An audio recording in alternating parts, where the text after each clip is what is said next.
វីដេអូនេះគឺខ្ញុំបង្ហាញម៉ូទ័រ775ហ្នឹងឲ្យប្រើជាមួយដុំសេរីវ៉ល24វ៉ល5អាំពែនេះ24វ៉ល5អាំពែឥឡូវជាមួយខ្ញុំតេស្តឲ្យមើល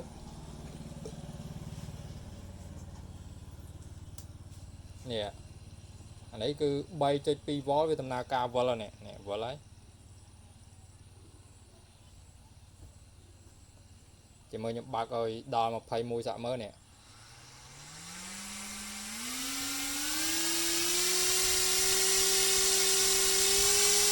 21វ៉លនេះ